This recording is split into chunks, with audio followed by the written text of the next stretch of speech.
Bonjour à chacun, chacune, que vous soyez en haut ou en bas. C'est un plaisir pour moi d'être avec vous encore ce matin pour ouvrir la parole de Dieu et donc poursuivre notre cheminement dans le livre de l'Exode. On va ouvrir le chapitre 11 du livre d'Exode ce matin. Mais avant de lire ce passage, je voulais vous dire, on dit souvent que l'ordre de naissance dans la famille change pas mal de choses pour les uns et les autres. Qu'on soit le fait d'être l'aîné, le cadet, le benjamin de la famille, a un grand impact sur la vie quotidienne et sur la vie dans la famille. Pour ma part, moi je suis le petit dernier. Le petit dernier, j'ai deux grands frères où il y a un certain écart d'âge avec moi. Mais quand on est le plus petit, comme moi, on idéalise souvent les grands frères. On se dit, ça doit être chouette, ça serait chouette d'être l'aîné. Et c'est vrai après tout qu'être l'aîné de la famille a pas mal d'avantages. Le privilège, par exemple, d'avoir l'exclusivité de l'amour de ses parents au moment de sa naissance. Les autres enfants devront partager cet amour.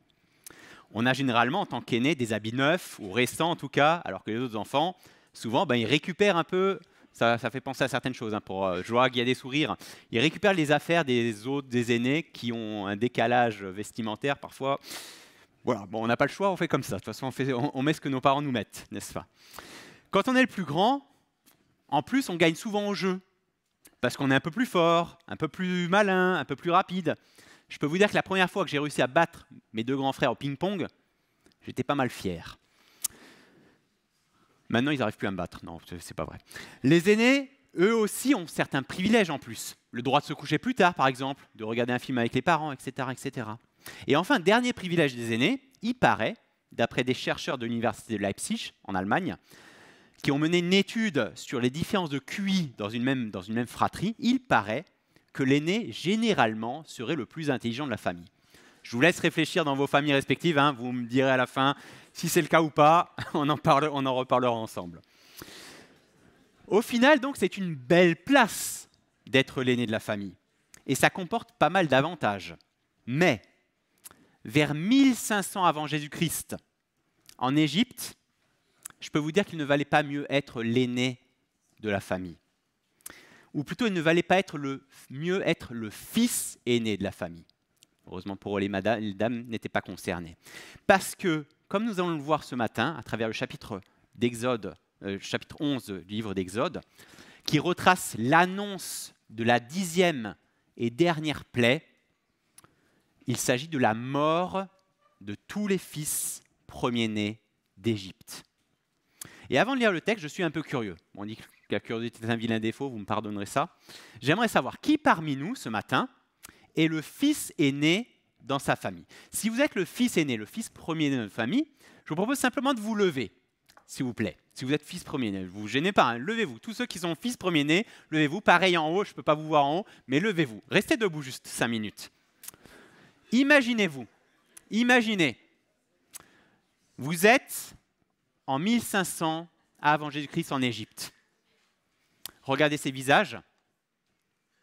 Toutes ces personnes vont mourir en une seule nuit. C'est terrible. Terrible, n'est-ce pas? Toutes ces personnes vont mourir en une seule nuit. Rasseyez-vous. Gardez cette image dans votre esprit pendant que nous allons lire le texte.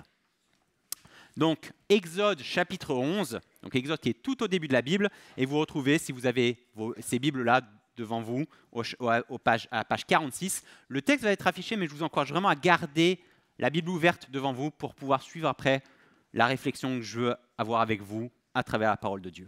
Donc, Exode chapitre 11, verset 1 à 10. L'Éternel dit à Moïse: je vais faire venir encore un fléau sur le Pharaon et sur l'Égypte. Après cela, il vous laissera partir d'ici. Lorsqu'il vous laissera enfin partir, il vous chassera même d'ici. Dis au peuple de demander chacun à son voisin et chacune à sa voisine des objets en or et en argent. Ou plutôt des objets en argent et en or. L'Éternel gagna la faveur des Égyptiens au peuple. Du reste, Moïse lui-même était un homme très important en Égypte aux yeux des serviteurs du Pharaon et du peuple. Moïse annonça: voici ce que dit l'Éternel. Vers le milieu de la nuit, je parcourrai l'Égypte et tous les premiers-nés mourront en Égypte, depuis le fils aîné du pharaon qui siège sur son trône, jusqu'au fils aîné de la servante qui travaille à la meule, et jusqu'à tous les premiers-nés des animaux. Il y aura dans toute l'Égypte de si grands cris qu'il n'y en a pas eu et qu'il n'y en aura plus de pareils. En revanche, chez les Israélites, pas même un chien ne grognera, ni contre un homme, ni contre un animal. Vous saurez ainsi quelle différence l'Éternel fait entre l'Égypte et Israël. Alors tous tes serviteurs ici présents descendront vers moi et se prosterneront devant moi en disant « Sors, toi et tout le peuple qui marche à ta suite. Après cela, je sortirai. » Moïse sortit de chez le Pharaon dans une ardente colère. L'Éternel avait dit à Moïse « Le Pharaon ne vous écoutera pas, afin que mes miracles soient nombreux en Égypte. » Moïse et Aaron firent tous ces miracles devant le Pharaon, et l'Éternel endurcit le cœur du Pharaon, et celui-ci ne laissa pas les Israélites partir de son pays. Exode 1, 11 introduit donc le dénouement de la confrontation entre Dieu, représenté par Moïse et Aaron, d'un côté, contre le Pharaon et toutes les fausses divinités égyptiennes de l'autre.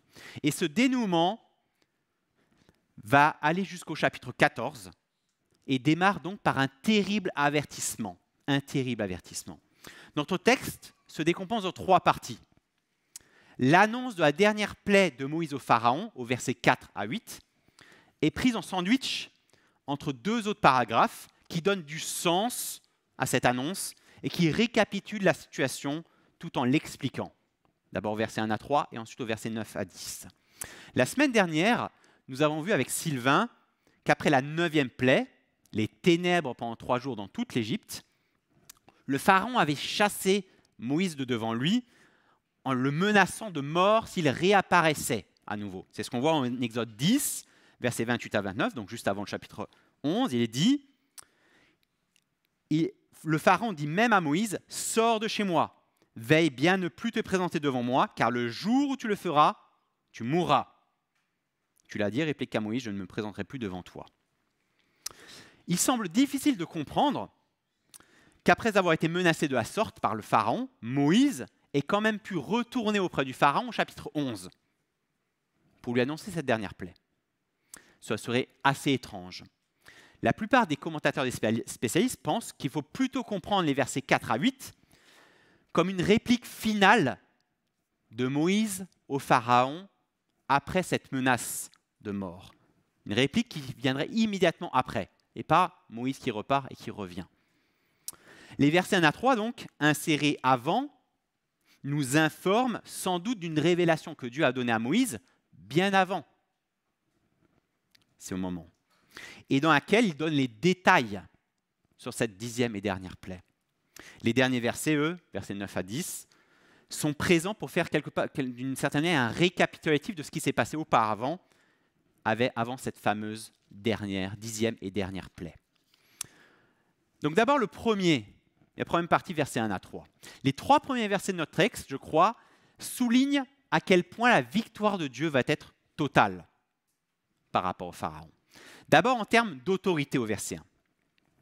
Quelque temps avant, Dieu a prévenu Moïse donc de la teneur de la 10e et dernière plaie qu'il allait infliger au Pharaon et à toute l'Égypte. Et Dieu a expliqué à Moïse qu'après cette dernière plaie, le Pharaon, d'après le texte, irait jusqu'à chasser Israël d'Égypte. Au vu de son endurcissement après les 9 premières plaies, cela semble presque inimaginable que le Pharaon en vienne à chasser le peuple d'Israël. Mais pourtant, c'est ce qui va se passer.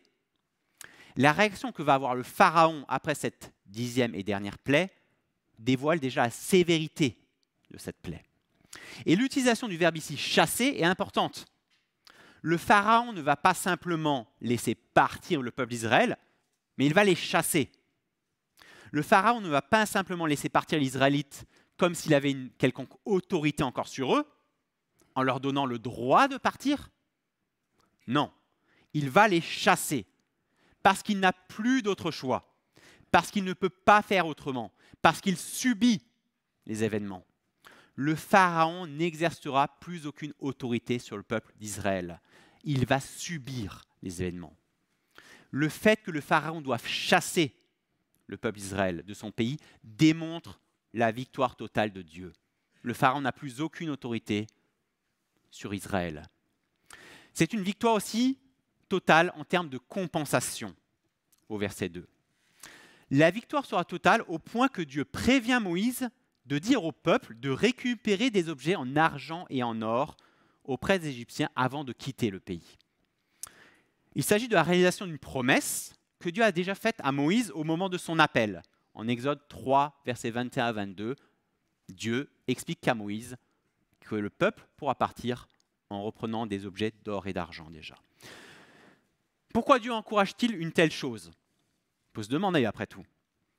Est-ce que ce n'est pas un peu une façon mesquine de profiter de la situation ? On pourrait même presque parler de vol, de pillage, d'une certaine manière. Comment comprendre un tel ordre de Dieu à son peuple ? Pendant des siècles, 400 ans, les Israélites ont été réduits en esclavage dans le pays d'Égypte. Ils ont été obligés donc, en tant qu'esclaves, de travailler gratuitement pour construire les cités des Égyptiens. Dans un certain sens, ces objets d'or et d'argent sont une forme de compensation, d'indemnité à laquelle les Israélites avaient droit. Le peuple d'Israël ne devait pas sortir d'Égypte en fugitif ou en payant une rançon comme un esclave qu'on affranchit, mais en vainqueur. Et pour sortir en vainqueur, cette récupération d'objets précieux était importante. Elle soulignait la victoire définitive et totale de Dieu aussi. D'ailleurs, il est intéressant de noter que par la suite, ce principe de compensation ou d'indemnité du travail d'un esclave a été conservé dans la loi de Moïse. En souvenir de cet événement, au bout de 7 ans d'esclavage, dans la société israélite, un maître devait libérer son esclave en lui donnant des présents pour compenser le travail gratuit accompli pendant sa servitude. C'est ce qui est écrit dans Deutéronome 15, versets 12 à 15. Donc le travail d'un esclave devait, à un moment donné, il devait pouvoir y avoir une indemnité ou une compensation. Enfin, au verset 3, c'est une victoire totale aussi en termes de renom. Au début, si vous vous souvenez de nos premiers épisodes, Moïse n'a pas été perçu par le Pharaon comme quelqu'un de très important. Bien au contraire. Pour le Pharaon, Moïse était quelqu'un qui servait un Dieu que le Pharaon ne connaissait pas. Un Dieu que le Pharaon n'était pas prêt à écouter. On voit ça notamment au chapitre 5 d'Exode. Moïse n'était que le serviteur d'un Dieu inconnu. Rien de plus. Au fur et à mesure du déroulement des 9 premières plaies, les choses ont bien changé. Au fil de tous les prodiges, tous les miracles accomplis par Moïse, accomplis par Dieu à travers Moïse plutôt, Moïse est devenu quelqu'un de reconnu, quelqu'un de redouté par la population. À tel point que Moïse est passé du statut d'un serviteur d'un Dieu inconnu à celui d'un homme très important en Égypte aux yeux des serviteurs du Pharaon et du peuple. Moïse est devenu quelqu'un de très important aux yeux des Égyptiens, de tous les serviteurs du Pharaon, mais a priori, pas encore du Pharaon lui-même. C'est une évidence pour tous, mais toujours pas pour le Pharaon. La renommée de Moïse, en tout cas, aux yeux des Égyptiens, est une marque supplémentaire de la victoire totale de Dieu. Après qu'il ait été menacé de mort par le Pharaon, s'il se présentait à nouveau devant lui, Moïse répond donc en lui annonçant la 10e et dernière plaie. Le Pharaon a menacé de mort Moïse. L'Éternel lui répond à travers Moïse par ce terrible avertissement. Tous les fils premiers-nés d'Égypte vont mourir. Tous vont mourir. Moïse explique au Pharaon que c'est Dieu lui-même qui va parcourir l'Égypte au milieu de la nuit. C'est ce qu'on voit au verset 4. Il dit, vers le milieu de la nuit, c'est l'Éternel qui parle, je parcourais l'Égypte. Lors des 9 premières plaies, Dieu avait à chaque fois agi à travers Moïse ou Aaron pour réaliser ses prodiges. Mais pour cette 10e et dernière plaie, il y a une différence fondamentale. C'est Dieu lui-même qui en personne va agir et accomplir son jugement contre le Pharaon et toute l'Égypte. Le Pharaon et l'Égypte vont apprendre à leurs dépens que c'est une chose terrible que de tomber entre les mains du Dieu vivant, comme l'affirme Hébreux 10, verset 31. C'est une chose terrible que de tomber entre les mains du Dieu vivant. L'Éternel va venir pour accomplir son jugement. Tous les premiers-nés d'Égypte vont mourir sans aucune exception, comme on le voit au verset 5. Il est dit au verset 5, « Tous les premiers-nés mourront, depuis le fils aîné du Pharaon qui siège sur son trône, jusqu'au fils aîné de la servante qui travaille à la meule, et jusqu'à tous les premiers-nés des animaux. » Tous les premiers-nés vont mourir. C'est le cas des gens importants de la société, au rang duquel le premier est le Pharaon, son fils va mourir, comme des gens subalternes, sans importance dans la société, comme cette servante qui roulait la meule. Il faut savoir qu'à l'époque, une meule était donc composée de 2 pierres que l'on faisait tourner l'une sur l'autre pour écraser le blé et réduire en farine. Et ce travail de meule, c'était le travail du dernier des derniers des esclaves à cette époque-là. C'était l'esclave qui était au plus bas dans l'échelle sociale qui avait ce travail-là.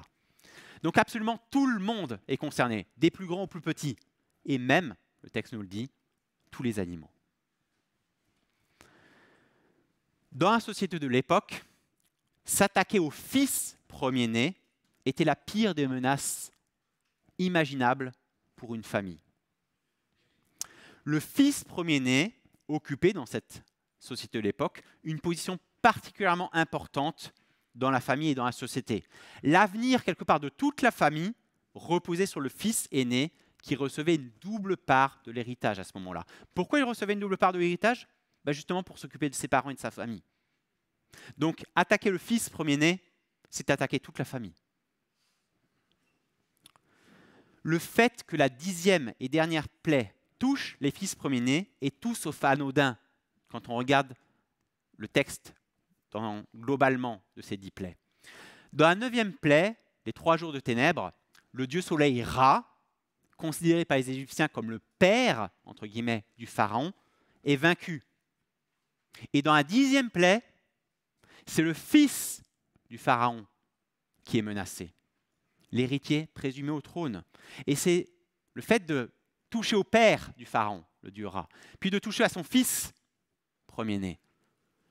C'est toucher en plein cœur dans le cœur du pharaon en lui-même et dans son désir de se montrer comme au-dessus des hommes, comme lui-même une divinité.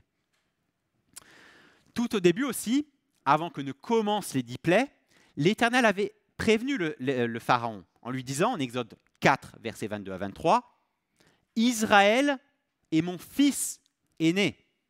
Je t'ordonne de laisser partir mon fils pour qu'il me serve. Si tu refuses de le laisser partir, je ferai mourir ton fils aîné. » Autrement dit, Dieu explique au Pharaon que Israël, c'est son fils aîné. Et Dieu a prévenu le Pharaon dès le début que si le Pharaon continuait à traiter son fils, le fils aîné de Dieu, de cette manière-là, il en paierait les conséquences sur son fils aîné à lui. Donc cette 10e et dernière plaie qui touche les fils aînés et qui touche le fils aîné du Pharaon est tout sauf anodine dans le contexte global des 10 plaies d'Égypte. Aucune des plaies précédentes n'avait entraîné directement la mort d'hommes, même s'ils avaient été parfois touchés dans leur corps et leur santé. Mais aucune plaie n'avait touché les hommes en les faisant mourir directement.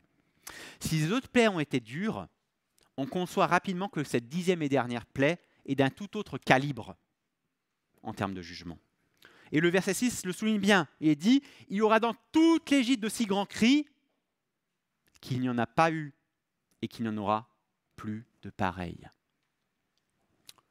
C'est un événement unique et terrible pour l'Égypte. Il n'y a rien eu de comparable avant en Égypte et il n'y aura plus jamais rien de comparable après en Égypte. Si de grands cris, des pleurs sont entendus parmi les Égyptiens, ce ne sera pas le cas parmi les Israélites, où même pas un chien ne grognera, d'après le verset 7. Alors à cette époque, les chiens n'étaient pas les gentils animaux de compagnie qu'on a aujourd'hui, mais plutôt des animaux indésirables, un peu plutôt comme les rats actuellement. Personne n'a envie d'avoir des rats chez soi. Bah, c'était un peu pareil pour les chiens à cette époque-là.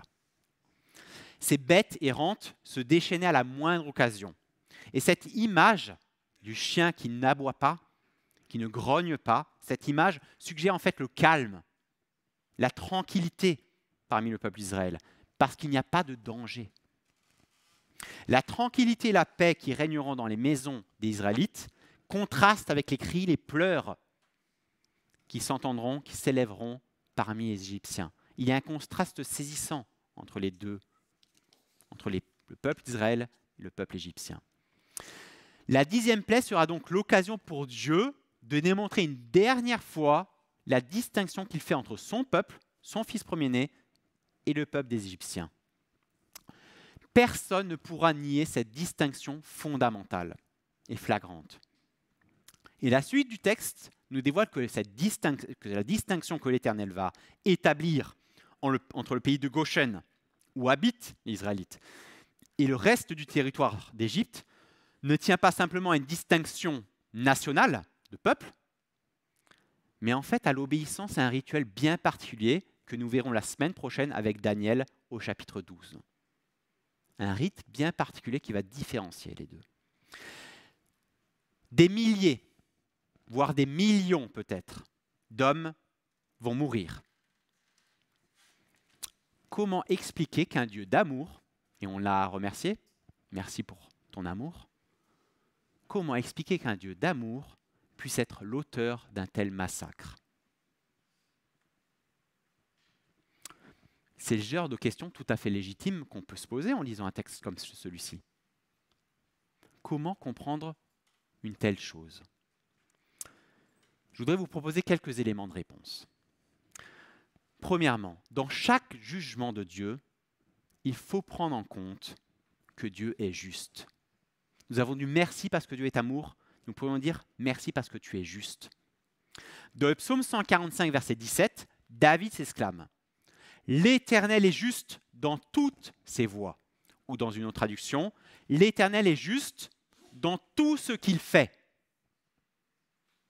On ne discute pas la justice de Dieu. L'Éternel est juste dans tout ce qu'il fait.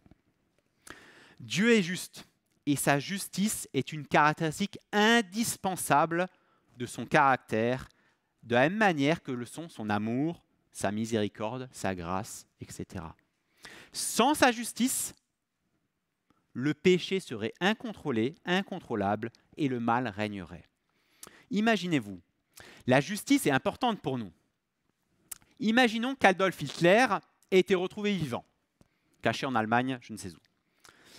Qu'il soit traduit devant un juge. Après plusieurs heures de délibération par rapport à tous les crimes exceptionnels qu'il a pu faire, le juge lui dirait « Bon, je vois ce que vous avez fait, des millions de victimes, mais je pense que vous avez appris votre leçon. Alors je vais vous laisser partir. » Il frapperait du marteau et déclarerait « non coupable ». Est-ce que c'est une optique qui nous satisferait? Absolument pas. C'est impossible.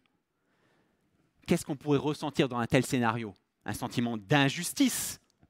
Et valable sentiment d'injustice. Nous savons que ce verdict ne serait pas juste. Il nous semblerait intolérable, ce type de verdict. Le mal exige une punition adéquate.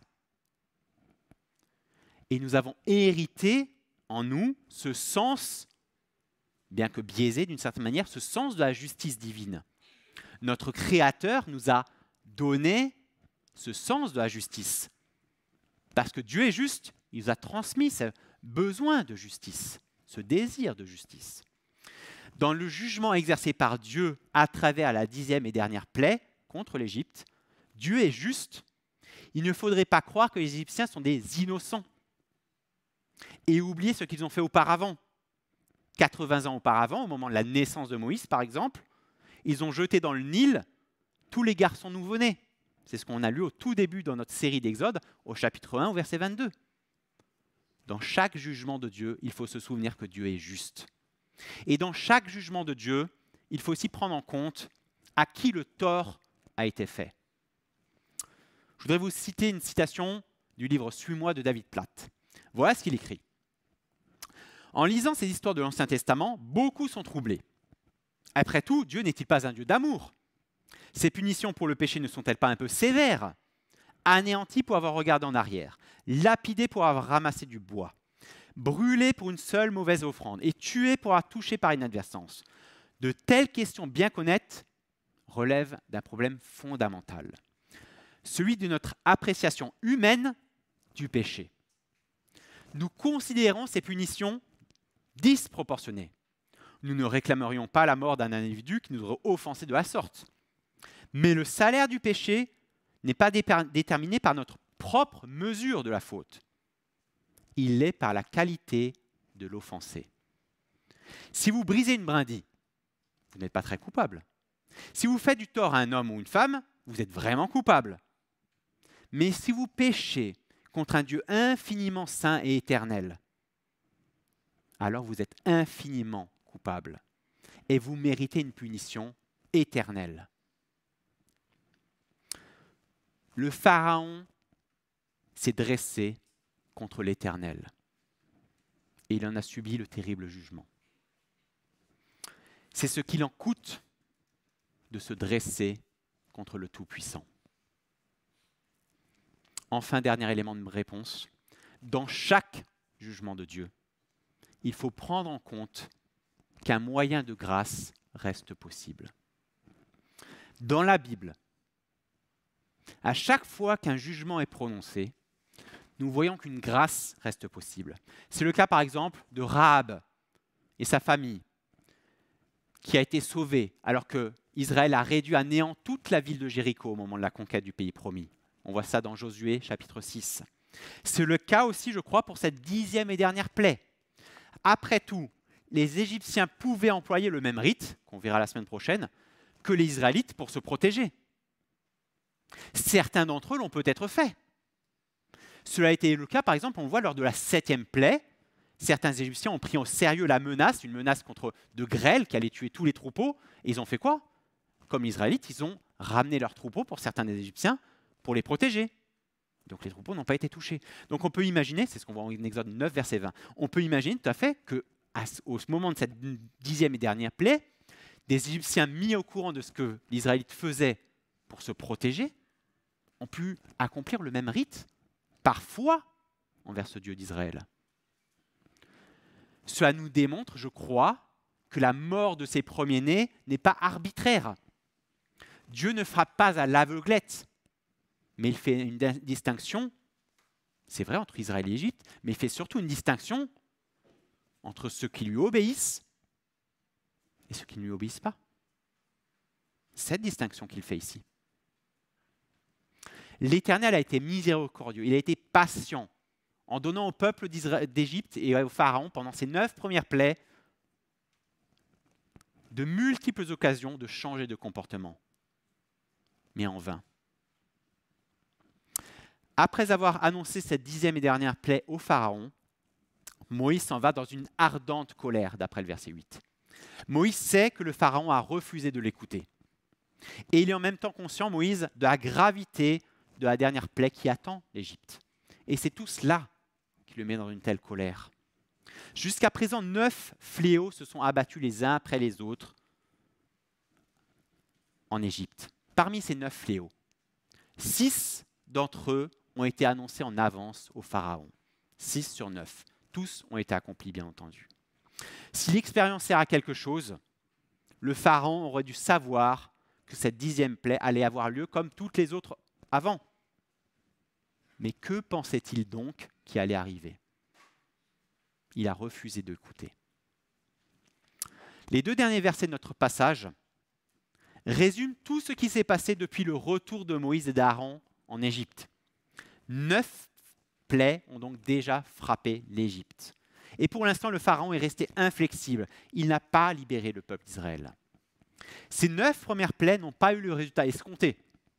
Mais cet apparent échec avait été annoncé, prédit par Dieu lui-même avant.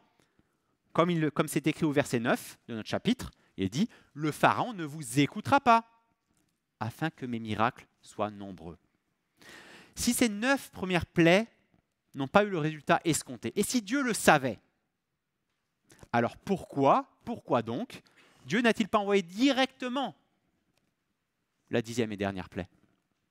Pourquoi avoir pris la peine d'envoyer d'abord ces 9 premières plaies? Tout simplement parce que, comme le dit le verset 9, qu'on vient de lire, Dieu voulait multiplier les prodiges et les miracles en Égypte. Un autre élément de réponse, c'est aussi, on trouve dans Exode 9, versets 15 à 16, qui dit, où Dieu parle, il dit « Si j'étais intervenu pour te frapper de la peste, toi et ton peuple, tu aurais disparu de la terre. Mais voilà pourquoi je t'ai suscité, c'est pour te montrer ma puissance et afin que mon nom soit proclamé sur toute la terre. » Dieu aurait très bien pu exterminer l'Égypte en un claquement de doigts. Il n'avait pas besoin d'utiliser 10 plaies. Non, on peut le faire en un claquement de doigts. Il aurait très bien pu envoyer directement cette 10e et dernière plaie. Mais il ne l'a pas fait pour une raison bien précise. Il voulait multiplier les miracles et les prodiges en Égypte pour démontrer sa toute-puissance. À travers les 9 premières plaies, Dieu a fait une démonstration magistrale de sa toute-puissance contre les divinités égyptiennes. On en parle depuis le début de cette section sur les 10 plaies. Ces 10 plaies sont contre aussi ces divinités égyptiennes.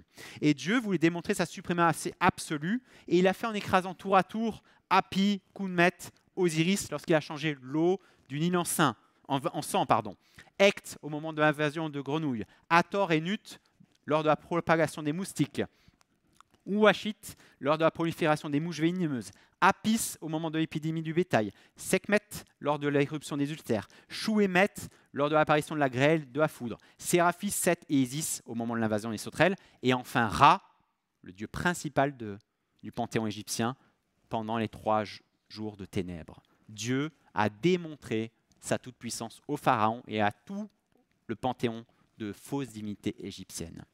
Et au fil des mois qui se sont passés, et de ces 9 premières plaies, Dieu qui a démontré toute cette puissance, toute cette supériorité de manière flagrante au pharaon, lui a lancé ce terrible avertissement. Et ce terrible avertissement a dû pousser le pharaon à accepter le départ du peuple Israël, à accepter de laisser partir le peuple. Après les 9 premières plaies, on aurait pu penser que ce terrible avertissement à propos de cette 10e et dernière plaie aurait fait basculer le pharaon. Et là, le verset 10 nous dit « L'Éternel endurcit le cœur du pharaon. »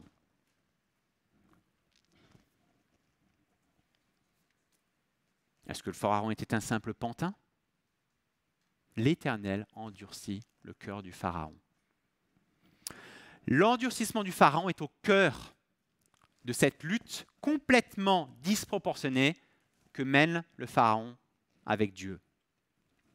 Le fait qu'on lise que c'est l'Éternel qui a endurci le cœur de pharaon nous interpelle. Au mieux, on peut trouver ça franchement gênant. Au pire, on peut dire que c'est vraiment complètement injuste, sans trop oser le dire. Comment comprendre l'endurcissement du pharaon face à ces 9 premières plaies, face à cette 10e plaie qui arrive? Qu'est-ce que Dieu veut nous dire à travers cela? Et qu'est-ce qu'on peut en retenir pour nous aujourd'hui? Pour répondre à ces quelques questions, il est bon d'abord, je crois, de faire une synthèse de toutes les mentions de l'endurcissement du pharaon dans le livre de l'Exode. Et si vous faites cette synthèse, vous verrez que l'endurcissement du pharaon, ce terme, apparaît à 20 reprises dans le livre de l'Exode. 11 fois dans le livre de l'Exode, il est dit que le pharaon s'est endurci. Et 9 fois que Dieu a endurci le pharaon. Dans les 2 premières références, Dieu annonce par l'avance à Moïse qu'il va endurcir le cœur du pharaon. On trouve ça dans Exode 4, verset 21 et 7, verset 3. Dans les 10 références suivantes, qui ont lieu pendant les 7 premières plaies d'Égypte, il est indiqué à chaque fois que c'est le pharaon qui a endurci son cœur, excepté en Exode 9, verset 12, à la fin de la 6e plaie, les ulcères, où il est dit que Dieu a endurci le cœur du pharaon. Dans les 4 références suivantes, entre la 8e et la dernière plaie, le texte nous dit à chaque fois que c'est l'Éternel qui a endurci le cœur du pharaon. Un peu plus tard, dans la référence suivante, une seule. Dieu demande à Moïse de raconter aux générations suivantes ce qui s'est passé en Égypte et évoque le fait à ce moment-là que c'est le Pharaon qui a endurci son cœur, en Exode 13, verset 15. Et dans les 3 dernières références, en Exode chapitre 14, au moment où le Pharaon va chasser le peuple qui a quitté l'Égypte pour essayer de le ramener au moment où la mer Rouge va se refermer sur le Pharaon, à ce moment-là, il est dit encore lors de ces 3 dernières références que c'est l'Éternel qui a endurci le Pharaon. Si on résume tout cela, on voit qu'il y a 3 étapes dans l'endurcissement du Pharaon. Première étape, dans un premier temps, sur la base de sa prescience, Dieu annonce d'avance ce qui va se passer. Je vais endurcir le cœur du Pharaon. Dans un second temps, le Pharaon endurcit lui-même son cœur, tout en cherchant à négocier avec Moïse, à demander qu'on prie pour lui à Moïse, et même à reconnaître qu'il a péché à Moïse. Tout cela entre la première et la 6e ou 7e plaie d'Égypte. Et dans un 3e et dernier temps, Dieu finalement endurcit le cœur du Pharaon de manière définitive. On voit bien que l'affirmation « l'Éternel endurcit le cœur du Pharaon » ne fait pas du Pharaon un pantin entre les mains de Dieu, qui aurait décidé de sa perte avant même qu'il n'ait commis quelque faute que ce soit. Non. Le Pharaon est pleinement responsable de son endurcissement.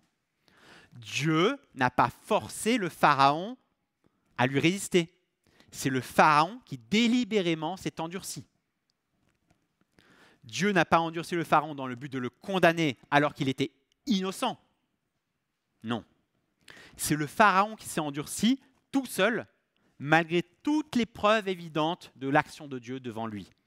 Prenez juste le temps de réfléchir un instant.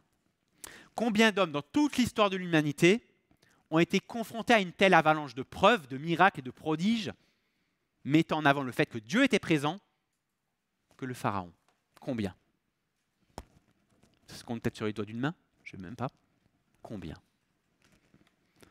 Le Pharaon est sans aucun doute l'un des hommes qui a été le témoin des plus grandes preuves possibles de l'action de Dieu, tout en le rejetant, tout en surendurcissant. Le Pharaon n'est pas innocent. Il est pleinement responsable de son endurcissement.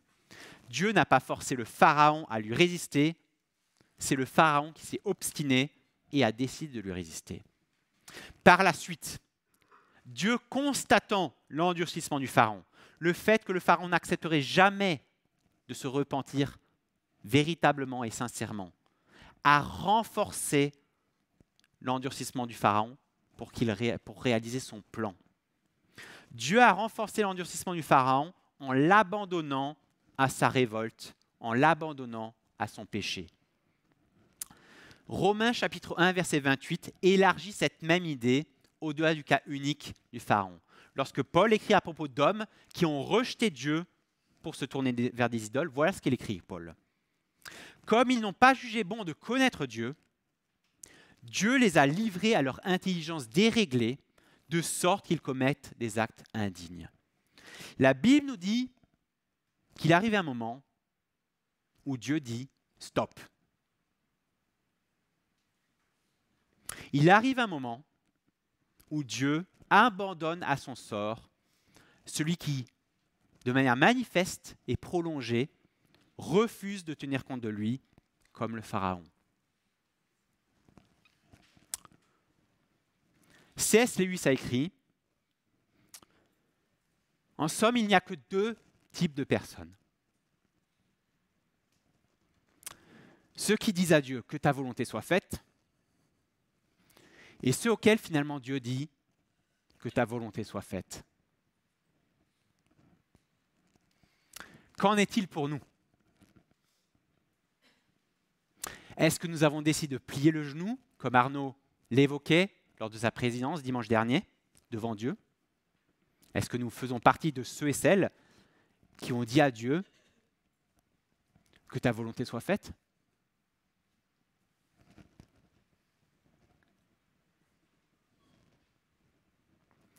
Ou est-ce que nous appartenons à l'autre groupe,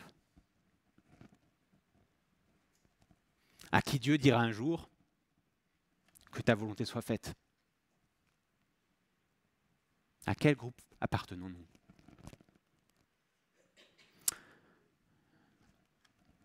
parmi nous ce matin, certains n'appartiennent pas encore à Dieu.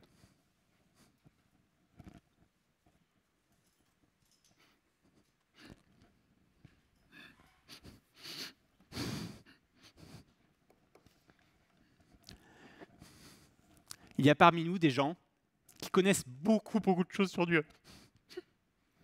Depuis tout petit. Qui fréquentent nos lieux, nos rassemblements, qui ont vu même l'œuvre de Dieu. Et qui n'ont pas plié le genou.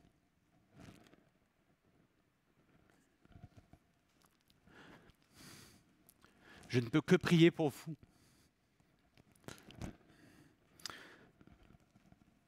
Pour que vous puissiez répondre à l'appel de Dieu, qui dimanche après dimanche, semaine après semaine, vous interpelle. Pour que vous n'endurcissiez pas votre cœur comme le Pharaon. Et que Dieu ne vous abandonne pas à votre sort. Et que vous deviez subir une condamnation éternelle. Et parmi nous qui avons accepté de plier le genou devant Dieu, dans quel aspect de notre vie nous nous endurcissons encore aujourd'hui? Nous appartenons à Dieu. Nous avons un avenir merveilleux qui nous attend.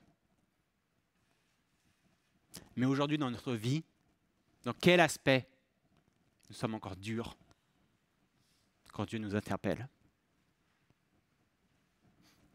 Que le Seigneur parle à nos cœurs, à chacun, dans la situation où nous sommes devant lui, et que nous ayons le désir de prendre en compte cet avertissement terrible que Dieu a donné au Pharaon, qui n'en a pas tenu compte. Cet avertissement qu'il nous donne encore à chacun d'entre nous, plusieurs siècles après. Amen.